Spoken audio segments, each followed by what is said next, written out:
Il y a quelque chose que je trouve incroyable chez Michael Jackson, c'est sa capacité à transformer de belles ballades en quelque chose de parfait.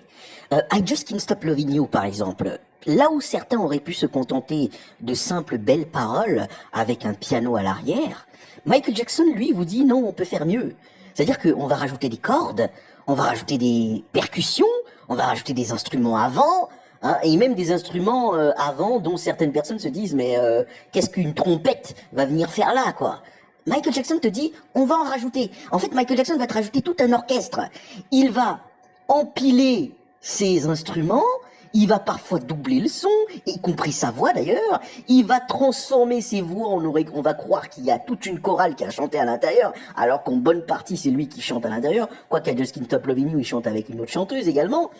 Mais ce gars-là, tu te dis, là où certains artistes se contentent d'un strict minimum qu'on pourrait qualifié de beau, hein. Lui te dit non, on va la rendre parfaite, cette musique. Et c'est pareil pour la danse. Dernièrement, j'ai parlé à un artiste musicien, Thomas Rudy. Il me disait un truc du genre, on ne peut pas danser sur toutes les danses. Il me disait ça dans un live qu'on a fait récemment. Qu'on ne peut pas danser sur toutes les chansons. En fait, j'avais envie de lui dire que si. Et Michael Jackson y arrivait. Pour avoir déjà vu Michael Jackson danser sur des musiques d'autres personnes, je me dis, oui, on peut danser sur toutes les musiques. C'est-à-dire que même certaines musiques de Michael Jackson, quand des gens essaient de danser dessus, bah ils n'arrivent pas à faire aussi beau, surtout quand ils essaient d'inventer d'autres chorégraphies. Par exemple, j'ai vu Michael Jackson danser sur Ignition de R. Kelly, et R. Kelly, je sais pas si vous connaissez cette musique de R. Kelly, Ignition.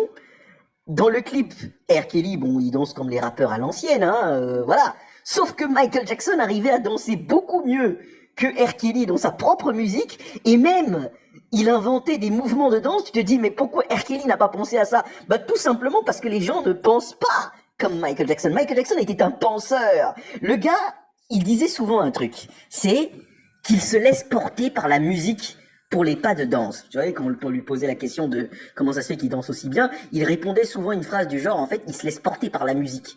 Michael Jackson était capable, et j'en suis persuadé, de danser sur du Vianney. Je sais pas si vous voyez qui c'est Vianney. Vianney, c'est un chanteur-guitariste qui se met derrière son pupitre, hein, derrière son micro, et qui se met à simplement chanter et jouer de la guitare. Et ben Michael Jackson, je suis persuadé qu'il serait capable de danser sur ce genre de musique. Parce que apparemment, lui, c'est le gars qui suit le mieux le mouvement et la musique pour nous offrir des danses extraterrestres.